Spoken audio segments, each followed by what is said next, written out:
I'm Officer Olden, obviously Fort Worth Police. I work in the north side, short north, we call it, by Stockyards, if y'all are familiar. Graduated from the academy, class 133 in last August, so just over a year.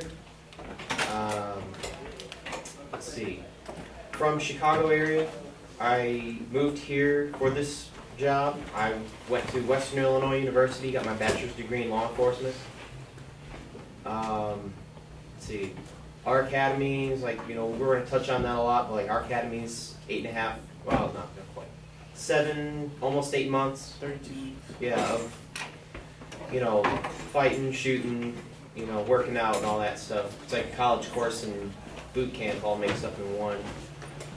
We have our own academy for the city, and like we touched on earlier, the nice thing about Fort Worth is that everybody goes through the same academy. So no matter what year they graduated or whatever, like I know he's been through the same things I have. So I know he's been, trained the same way. We all speak the same language as a West. I'm Officer Cantu. I grew up in Fort Worth, grew up in the Dimeville area, basically where Short North's at. I went and graduated from Boswell in 2007. I played baseball there, and then I went to Texas Wesleyan. Everybody know what Texas Wesleyan's at? Yeah, up in the hood over there. I went there for 4 years, played baseball there. When I graduated, I didn't make it in baseball, obviously. So when I graduated, applied for the police academy, and got on. I started the academy in May of last year, graduated December of last year, 2013, so I'm coming up on my year now. Got about to get off probation because you're on probation for a whole year, so I got off probation, finally get off in a couple more weeks, so I'm excited about that. Get to relax, take a deep breath, and just hang out. Who wants to be police officer? We're told it's a pretty big group. Alright. So I got my degree at Texas Wesleyan, got a sociology degree, minor in Spanish. I got assigned to North Division. That's where I met him. I'm class 134, so I'm in the class right after him. Let's see, the academy's what, 30? Yeah, I said the academy's 32 weeks long. Everybody went through the same exact training pretty much. I mean, little things a little bit different. There's like 3 or 4 things that are traditional to Fort Worth, because Fort Worth is considered one of the best academies in the nation. I mean, it really is great training. I mean, they get you prepared. It's like you said, boot camp with college all mixed together. So it's tough. I mean, we start out with 48 people or something like that, 38 people, and my class only graduated 26 people. So it goes to show you how hard it is, and I think we had like 3 or 4 people quit within the first week because there's just the first week, you're all scared, everybody's scared. They're screaming at you like you're basically in boot camp, and you're running around like chickens with their heads cut off. I mean, you don't know what to do, and I think a couple of days in, you do this brutal. I'm not gonna tell you, but it's something. I mean, it's bad. I mean, people quit while doing it. So if you ever apply with Fort Worth, you're gonna figure, you're gonna find out. We're gonna leave that as a surprise, but. I think week 3 or week 2, you do what's called CQSD, which is close quarter combat, and basically boxing. So it's fun. I mean, you get to box your classmates, and basically they tire you out to the point of exhaustion where you barely stand up, and you box your classmate for 3 rounds, and then whoever the victor is, they leave them in the ring, and then you box a fresh instructor who kicks the crap out of you. I mean, you can't even stand up anymore. And basically what it teaches you is, because how many people have been in a real fight? Like a real fight. Okay, so see, not even half the class has. So, believe it or not, when, there's a lot of people too in the academy that never been in a fight, so they teach you that, you can be in a fight, take punches, and still react and still give out, commands and stuff like that. And they just teach you that, basically teaches you what your point that you can get to before you can't do anything else is what it teaches you. So when you get out in the field, I mean, there's been officers that have been in real life, life and death situation where they're getting beat up, and they remember getting boxing academy, that they can still fight through it and still call out on the radio and just hang in there for a couple of minutes till your backup shows up. I mean, really, honestly, it only takes us a couple minutes. If you're screaming on the radio, it's only going to take us 3 minutes or less to get to you. I mean, we're going to be hauling but especially where we work, it only takes a few minutes to get to you. So that's what it teaches you, that you can hold on for life for a little bit longer. And we all get tased in the academy. It sucks. We all get tased. We all get pepper spray. We all get gas. It's horrible. It's bad. So, Yeah, I was talking about being tased. It's like if you ever get like a muscle cramp, like in your foot or in your leg, it's kind of like that, like times 10, while like throwing some fire on that.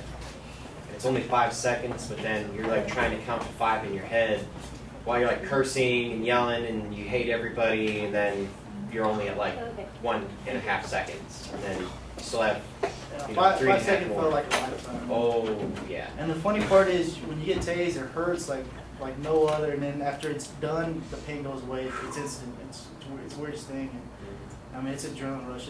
I would never do it again, but it's fun. You got volunteers to do? And then we get tased. Oh, I'll do that's a lot of paperwork. Sorry.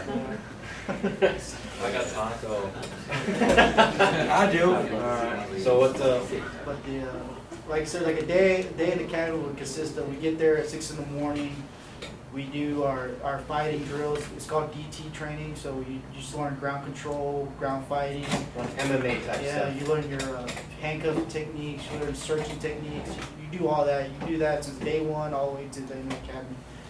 Basically, it's a building block, you know, and you learn your commands, everything, and then that's the first hour. The second hour is you go out and run, you work out, do whatever they have planned for that day, and then the rest of the day you take showers, and the rest of the day is all schoolwork, and it's a beatdown. I mean, it's brutal.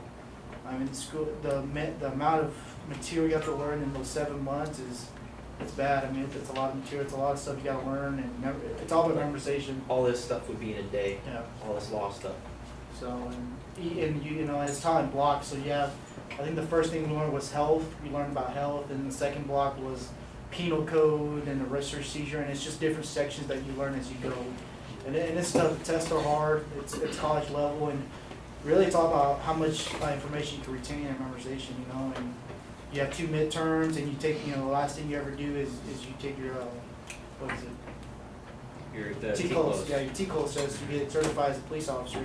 It's over 100 questions, and yeah, it's time. It's pretty hard. I mean, it's nerve wracking because if you don't pass, you don't become a police officer. You went for 7 whole months, you know, for nothing. So it's a beat down. I mean, but once you pass, it's a big, you know, refresher, and I mean, it's nice. So, and, you know, you go through different trainings throughout the academy. The last thing you do is called Officer Survival, and it's great. It's 2 weeks of fun, basically. It's everything you learn in the academy, all your drills, how to talk to people, everything you learn. It's all combined in those 2 weeks, and it's like real life scenarios, you know, that's put on by SWAT. So SWAT puts it on, and you basically get almost real guns. I mean, it's the same gun as we have, but it has a blue top, and it shoots out paintballs as fast as a real bullet come out. So when you get hit by it, it stings, it hurts. So it's force on force. It's fun. I mean, you get in shootouts and all these different types of scenarios. Chase so people. you chase people, and you pretty much put everything together. It's a whole lot of fun. Like I told the earlier class, when my class did the boxing deal, I had once they put the instructor in, we have an instructor down there who was like this close to being in the Ultimate Fighter TV show. He became a cop instead, and he broke a couple of my ribs.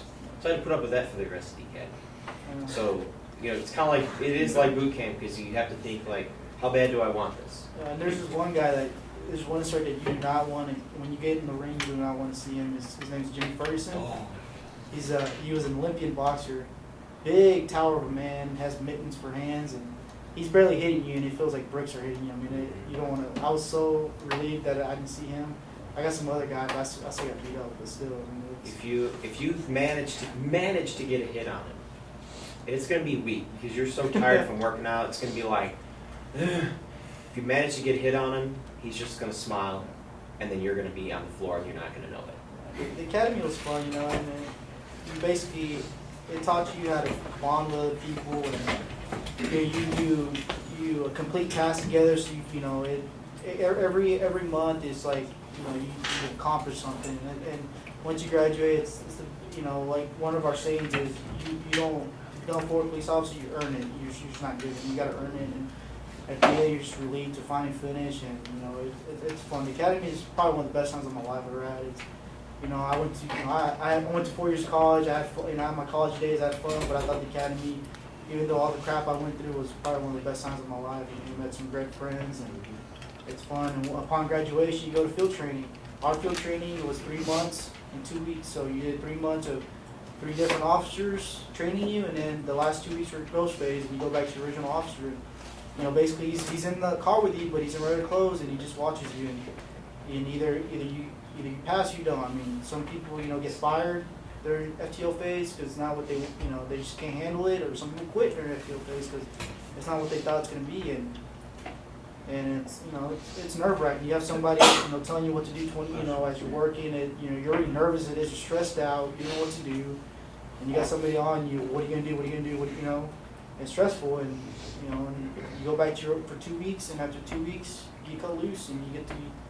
It's freedom after that. I mean, it's almost to where you don't even know what to do with yourself because you don't have somebody there with you, and it's very nerve wracking. I mean, I remember my first day. I was being cut loose, being on my own, nobody there, and I was stressed out. I mean, I didn't know what to do. You know, I was scared a little bit. I'm not gonna lie, and you know, because I have, you know, basically when you have another officer there, you have a blanket over you, a false, you know, sense of safety.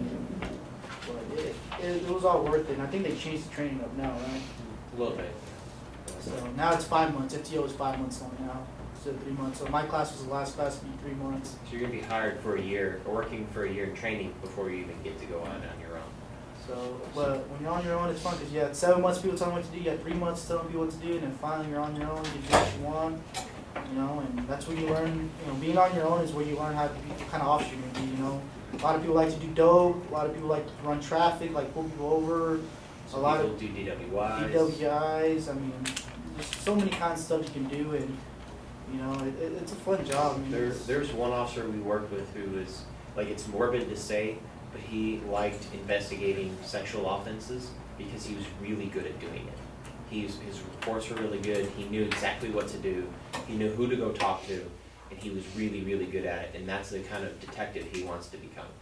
So it's like, it depends on what kind of stuff, you know, you're interested in. Because, you know, it's like throwing a dart, hit something, and there's gonna be a unit for you to go. You know, if you want to go sit on dope houses and make narcotics arrests and write search warrants, get in narcotics. If you want to run traffic and pull people over, get in the motors unit. You know, go to the motorcycles. There's a lot of good stuff to do. like I still haven't found my niche. I still don't know what I like to do. I mean, I do everything right now, but I still haven't found my specific thing I like to do. Because, like I said, I've only been almost about a year. Next month will be a year, so I'm still finding what I want to do. And I mean, truly, it takes about a good 2-3 years to really get comfortable with this job, really know what you're doing. I mean, it really does take that long because, you know, I've been on a year and I still don't know any. I still don't know a lot of stuff. I'll go to calls and I don't know what's going on. I don't know what to do. But you got to act like you know what's going on because, you know, you're a police officer. People count on you. You know, people look up and, you know, when people call you, it's because they're having a crappy day. You know, they count on you. You know, people can say they hate police officers all the time, but when stuff goes bad, who do they call? They call us, right? So when you go to call, you know what's going on. You got to act like what's going on and you make everything safe for you and your partner, and then you figure it out, you know. And like a lot of, like what Sergeant used to say was, there's going to be calls holding as you come on when you came on, and there's going to be calls holding when you retire. So you got to take everything one call at a time, and take your time and figure things out and do the right thing, you know. And so it's I'm finding I like to investigate domestic violence because it's interesting. There's a lot of interesting law to it, and it's harder to find out who's telling the truth because everybody's got a motive to lie because somebody's going to jail. So, you know, he's going to lie and say it's one thing, she's going to lie. You never have an independent witness because it's in somebody's house. So you can't rely on kids because kids don't want to see mom and dad, you know, if something bad happened to anybody, you know. So it's a little more of a challenge. Domestics are probably the most common thing we get every day. It's domestics, and on the weekends, loud music and parties. So I like to go to those calls. those are my favorite calls to go to. It's loud music and parties. You know, get to, you know, when you show up to when you show up to party, what do people do? Freak out, right? And Yeah. I like to mess with them and have fun. You know. We actually had an officer show up to a party once, and they didn't know that officers were there because they were sitting around a bonfire. And they actually walked up behind the people. When they turned around, they got really scared, and the officer said, "Oh crap, it's the cops!" Yeah. And they all proceeded to pee themselves a little. So, I mean, my favorite is like, especially working short north side, you get a lot of Hispanic community, and They like to cook out a lot, and you know, a birthday party for 2-year-olds it's an event. You know, they have, It's a block party. you know, it's crazy, and you know, especially when they play the fights, like the boxing fights, they'll cook out, and you know, I've been known to go there and watch the fight with them. I don't, you know, and get a plate of food. I don't, you know, I have fun. You know, it's just you can't be serious all the time. You know, some officers are serious all the time and gun ho, and this is the law. You're going to jail. I mean, but majority of us are pretty, you know, pretty cool, and you know, we're pretty understanding. You know, we understand you had a bad day. We understand you made a mistake. We're all human, right? I've made mistakes. I've done dumb things. So, you know, I've been. I mean, that's Fort Worth. I can't say the same for other towns. Yeah. You know. You know, not every officer's the same, so you might run into a crappy officer that's gonna take you, you know, write you a ticket or take you to jail for, you know, for something minor, but everybody's different. So for me, if you run into me, you're gonna be pretty lucky because I'm probably gonna let you go. So unless it's just something I can't let go, but. So what do y'all want to know? I'm sure you got questions. We've had a lot of different things from asking about federal people or federal agents to hiring process to calls. There's an Irving cop like down the street, and it's like, and then I saw another one when I was coming home from Cabela's one day. But if it's like, and I'm not saying I did this, but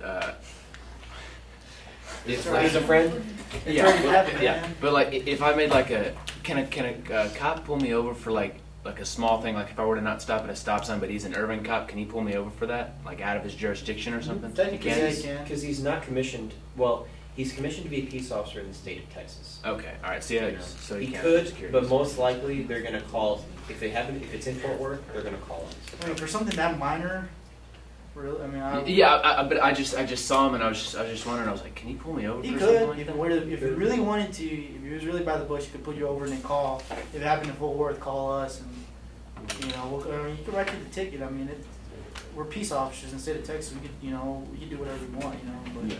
You know, we usually stick to our jurisdiction, you know. Like our Saginaw, you know where Saginaw's at? Yeah. So we surround Saginaw, so I pull people over all the time, and, you know, Saginaw's, I'm going to call, you know, I'll put people over, we'll do traffic, sometimes we'll do accidents in Saginaw just because it's in the border, and we'll just do it. You know, that's one of the funny things is, when something happens in somebody else's city, you know, it's in the border, we fight about who's it's gonna be, you know, because nobody wants to do the accident, nobody wants to do the report, so. And it's actually kind of funny, so. Yeah, what baseball position did you play? Third base. I was good enough. Almost made it. Who's your favorite team? Rangers, come on now. Cubbies.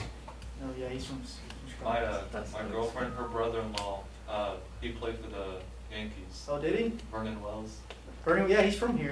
Yeah, I met his dad used to come practice with us at Texas Western. His dad, you know, being 50 years old, he can still play. He's probably better than some of our guys. So, yeah, we met Bernie Wells a couple times. So. Brad Hopp, you know who Brad Hopp is, played with the Rockies. Mm-hmm. We trained with him all the time. So, yeah. So, What else you got? What's like your like favorite call that you get to?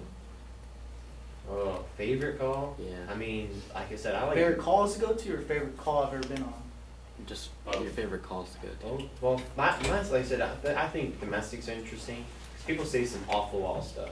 They say some craziness.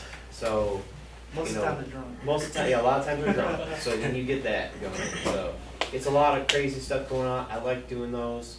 It just, but the thing I like most about this being patrol is that I would go crazy if I was stuck in an office doing the same thing every day. I go in, my office is a car, I drive it really fast, and I get to go see different things every single day. So it's always different. As far as my favorite call, like, I don't know, we've had a lot of like fun ones because, you know, chasing people, like we had to chase this kid a couple, like 2 or 3 weeks ago. These kids were huffing in a park, we find out. They were walking around with water bottles filled with chemicals. This is And not my favorite call. yeah, I thought it was funny. And then we found out one of the 3 is listed federally as a runaway. So his mom and dad show up to pick him up and return him. And when we go to give him over to mom, he starts to run. So now we have to chase him. And it's dark out. Can't let him go. Yeah, it's like 8 or 9 at night. So now we're chasing him through this dark park, and there's like little wire fences all around. So, you know, needless to say, we end up tripping on those. And we end up catching the kid, and then I tripped, he didn't trip. yeah, I was lucky. I tried to jump over it, and I thought I made it, but my back foot got caught, and I went forward.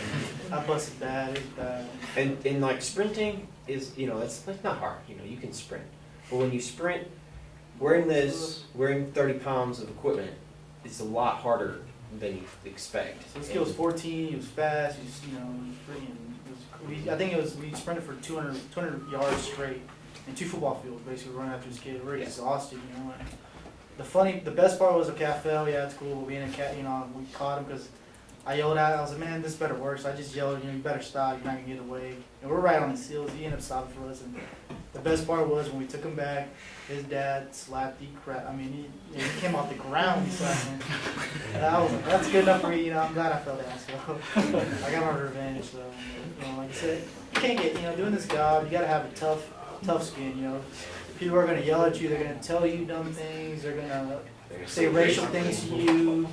I mean, they're gonna be difficult, but you gotta have tough skin and just laugh it off. I laugh, I play with people, I joke right back with them, you know, I'm kind of a smarty pants, you know, you know, whatever, and, I mean, it's just the way it is. A lot of officers get pissed off and they write tickets or take them to jail. What's the point of it, you know? You're here to have fun, so I like to have fun in this job, because this job is very easy to get stressed out, very, you know, it can over consume you basically, you know, and because we see a lot of things people don't want to see. I mean, we see dead bodies, you know, we see crazy things. I mean, Crazy people. crazy accidents, Car crazy accidents.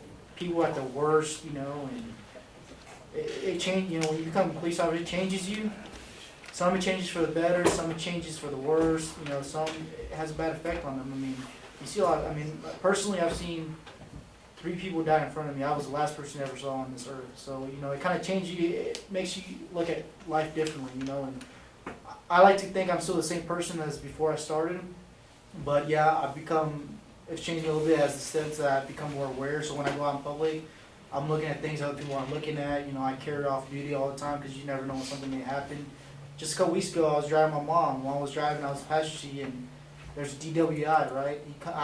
We're coming from my grandma's, or from a family event from my grandma, 5 minutes from my house. So I don't have nothing on me. I don't have my backup gun. I have nothing on, you know, whatever. And this drunk driver collides into us. Okay, not at high speed, just rams into us, and he backs off and takes off, you know, on us. And I tell mom to chase him, and just enough to get the license plate. But mom goes all crazy, and the hood comes out of her, and she ends up chasing him all over the place and blocking him in. And you know, the 2 kids are drunk. They're like early 20s, and I get out, identify myself as an off-duty officer. Then obviously they don't listen to me because I'm dressed in basketball shorts and t-shirt, and you know, and I didn't know they had a gun or not, so I had to take care of business. You know, I had to search them, you know, frisk them real quick for guns, and because remember, there's a difference between searching and frisking. Okay, you're frisking for weapons, you know, frisking for guns. Because I have my mom and my brother in the car, so I got to protect them, right? So I got to frisk them and make sure everything's good to go, but.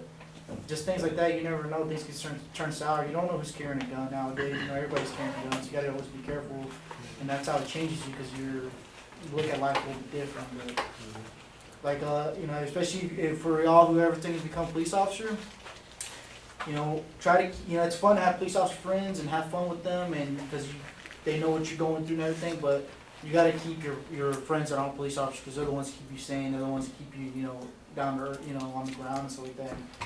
So whenever I get off of work, I don't think about work. I leave work at work, and that's it. I go home, hang out with my friends. I don't even talk about police work. They know not to talk about it around me because I deal with it 40 hours a week, you know, 80 hours every 2 weeks. So you know, I don't want to talk about it. You know, I leave work at work, and you know, if I have a cool story to tell, I'll tell them a cool story. But other than that, I don't talk about it. I don't want, you know, I leave it at home, or I leave it at work.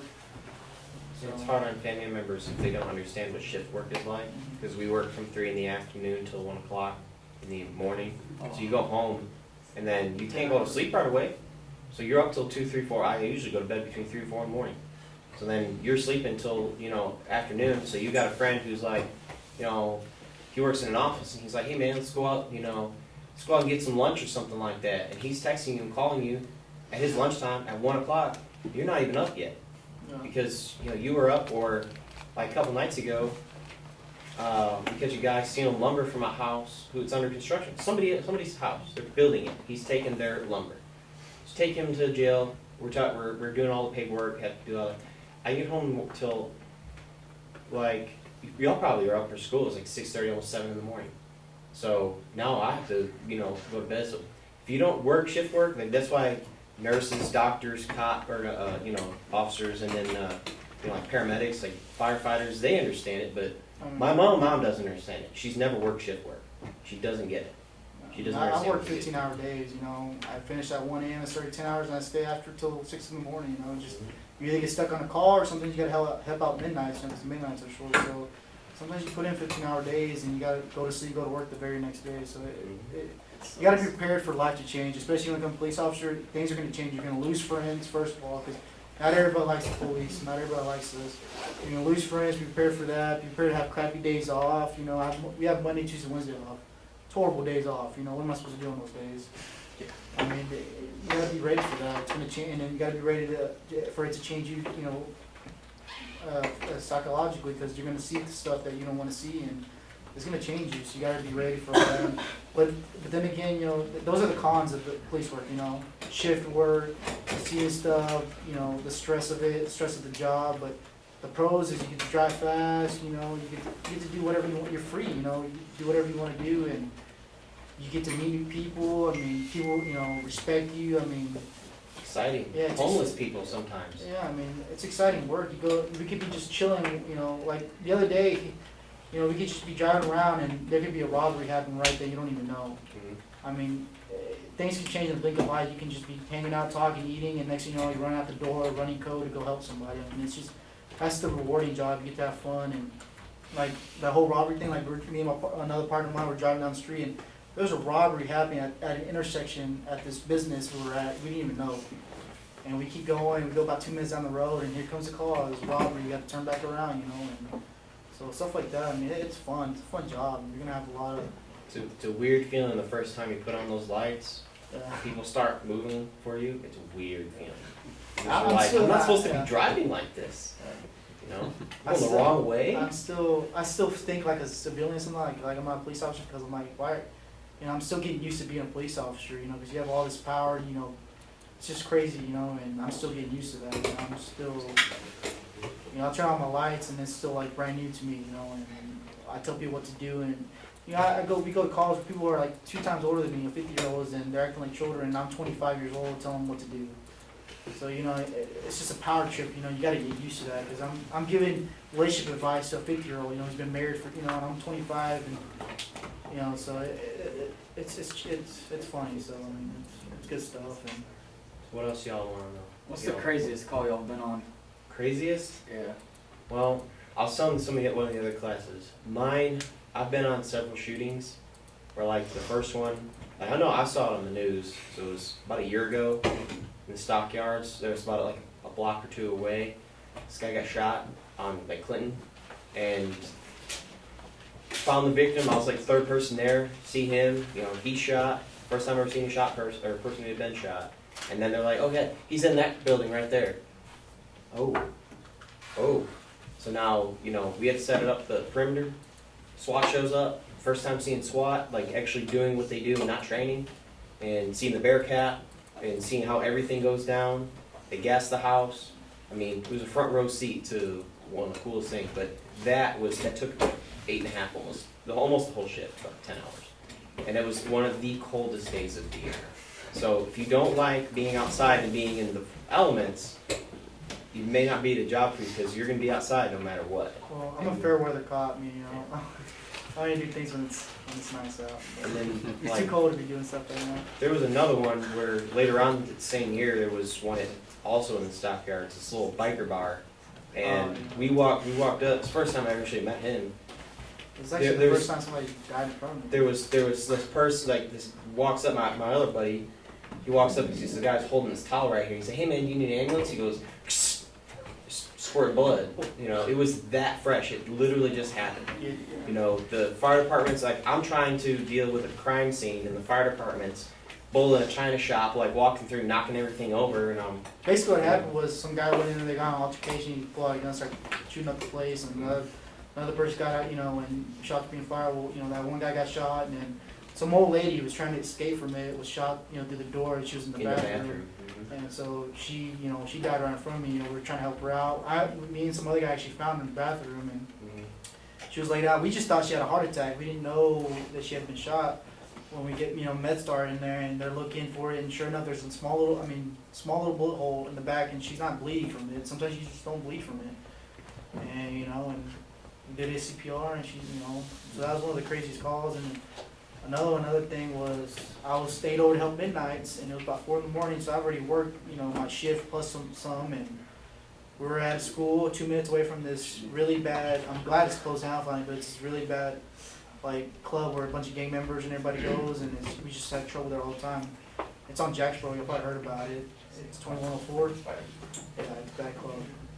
And so we get, prior to one shooting comes out, somebody's shooting up in the club, and we're 2 minutes away, so it's like, cool, right there. So we get there, and we didn't know it was the gunman had just left by about 20 seconds, 30 seconds before we got there. And people were running out there yelling, screaming for help, and you're just running in there, and it's the first time I've ever been in that kind of situation. So you don't. It's just funny how your body reacts. You go, and your adrenaline goes up, and you're just trying to look for guns. So and it's just a crazy scene to see people coming out. You go in the club, and you see people shot all over the place, and it's just nerve wracking. And that was probably crazy, just seeing people shot. And then we pull out this one guy who ends up dying right there in front, right in front of me. And that's, it's just crazy. That was probably one of the craziest calls, because you have multiple gunshot victims, you have people running all over the place, and you don't know who the bad guy is, because you don't know what's going on. People are telling you 30 different stories, and you're scared for your own life because people are around you and people can just shoot you. You're wide open. And that was pretty an eye opener right there. It was like, you're that close. You don't, you could die at any moment, because somebody could just shoot you. And you don't know that. So you could be sitting at an intersection, somebody could shoot you. We're always looking around. I'm always, what's it called, hypervigilance or something like that. Basically, when you go on to work, you're doing multitasking, doing everything. You're trying, You're amped up. You're amped up. You're on the radio. You're on the computer. You're looking around for bad people and answering calls. So when you get off of work, you're almost, you de-stress, and you're just so tired because you're amped up the whole entire shift. And there's a lot of stuff you got to do. I mean, it's pretty crazy. What else you got? Y'all can ask me whatever you want. Have you ever shot someone? No. Wait, I pull my gun out a lot of times. Yeah, I've But pointing my gun at people. We've had the right to, but never had. No. It's most of the time people, when they look at it, it's only this big, but when they look at it, it's this big, and they're like, oh, hey, there's never just one of us. So they'll see, oh, there's 4 of them, and me. I'm good, so. We pulled out. I pulled out my gun several times with several people, at gunpoint. And, Felony stops. any movement, if they would have made the wrong move or anything, I could have probably had the right to shoot them. But I'm not, you gotta tell, especially if you're a police officer, you gotta know in your mind, in your heart that, are you willing to take somebody's life away? Not because you want to, but because you're trying to go home every night. That's our goal, and our one goal every night is to go home. Or somebody else too. Yeah. Because it could be not for yourself. Yeah, it'd be for It your could partner. be for somebody else. So you got to make sure your partner, your teammates, they all go home every night, and that's your number one goal. So, like I had one instructor academy tell you, got to know in your heart and in your mind that you got to be able to take somebody's life away at any given moment. So because it's just life or death situation out there. It's the streets. It's a real deal. So I've been lucky enough where I didn't have to, and it could have been justified, but sometimes you take that deep breath. You're like, thank God. I would like to go my 25 years without ever having to pull my gun or having to shoot somebody or anything, because you don't want to do that. But then again, you gotta have the mindset to do it, So you could be saving your life or somebody else's life, so you gotta tell yourself. So I already told myself I can live with myself. I have to do it. So it's just something you have to do. What's called one officer used to say, you got to be polite to everybody, but at the same time be able to be ready to kill them in the excess, just in case they ever. And that's one of The expression, we have a lot of expressions in the academy that you'll see, they're posted up all over. Be polite, be professional, but have a plan to kill everyone you meet. And it's kind of morbid, but it's true though. That's the way life is. Nobody, a lot of people don't like us. It's the truth. A lot of people hate the police, and y'all have obviously heard the news of everything going on. Like the whole Ferguson thing, and then the whole, those cops getting shot in Las Vegas at the CC's, or the ambush, up in Pennsylvania, where that guy was just sniping cops, and he shot that trooper, that state trooper, and they're in the manhunt.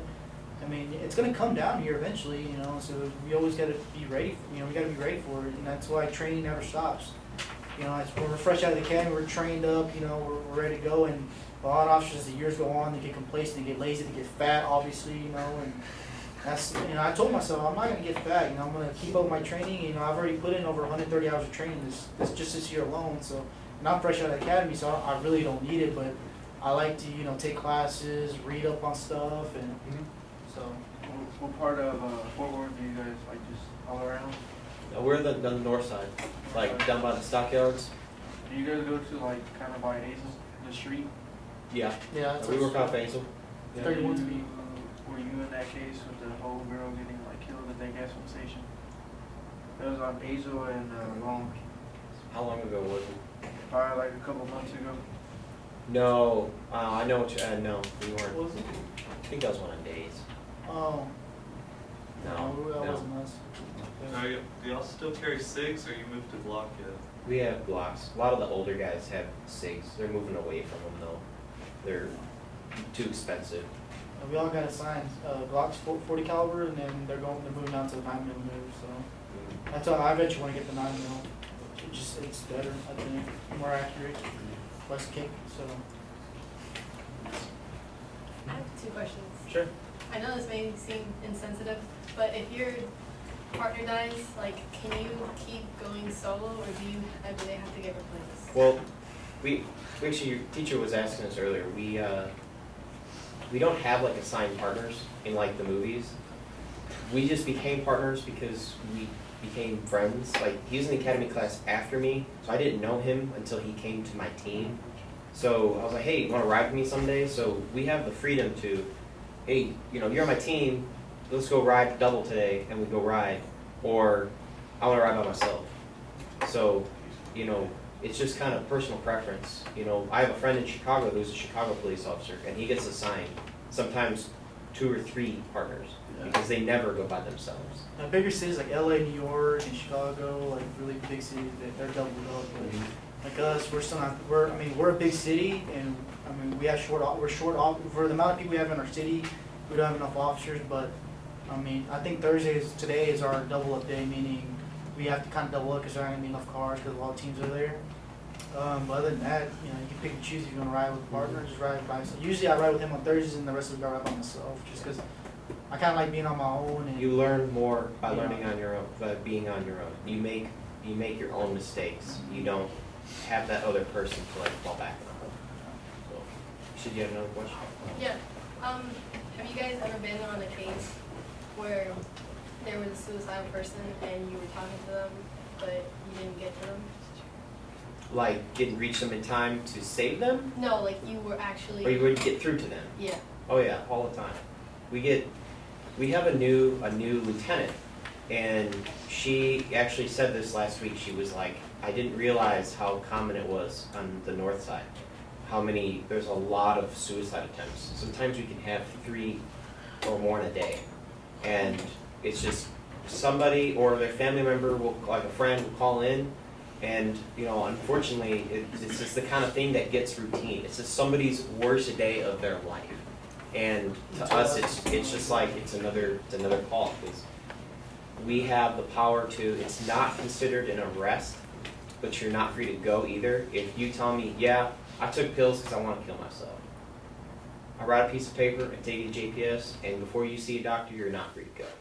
So it's called a mental app or mental application, and we do those a lot. And we try to talk to them all the time. We'll be like, hey, listen, if you need help, you know, you can call us. We'll come talk to you. You don't have to go this way, or we can take you somewhere so that you can talk to somebody before all this happens. And some people were like, oh, you know, I didn't realize we could do that. I appreciate that. And other people are either like, you know, the medication is so off, or they don't have medication, can't afford their medication.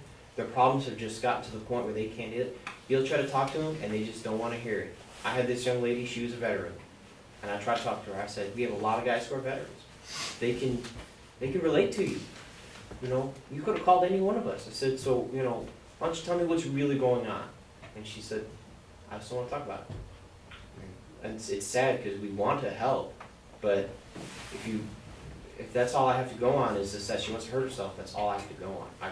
We try to help when we can, but some people just don't, We have some a bunch people of- don't want it. I mean, our job title is different. We're not just always driving fast, pulling people, or taking people to jail. I mean, we counsel people, we help people with their kid. I mean, people. I can't tell them people calling because their kids misbehaving. You know, we do community work. I mean, when I'm not busy, I usually go around the community in the bad neighborhoods and talk to the kids. You know, I skateboard with them. I hang out with them. I talk to them. And get back. Like on Halloween, I give out candy. You know, we have a bunch of different job titles. I mean, we're not just always mean cops. We like to give back and have fun. So Like change tires. yeah, we change the tires. When we jump out, yeah, we change tires. She's lucky that we found her. It's I know, it's in the kind of a really rough dark area, Yeah. a closed down, crummy hotel. And we're like, why is Bunch of this? med Why beds is in this there. Lexus here? Oh, that doesn't belong.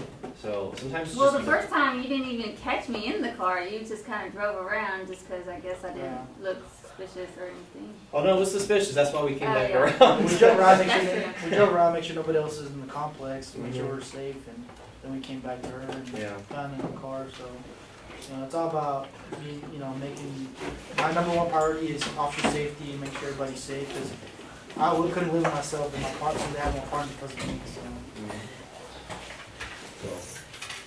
What else? You ever seen the movie The Watch? Oh yeah, That's my favorite movie. it's a good movie. What is it? And to watch. it's kind of like that sometimes.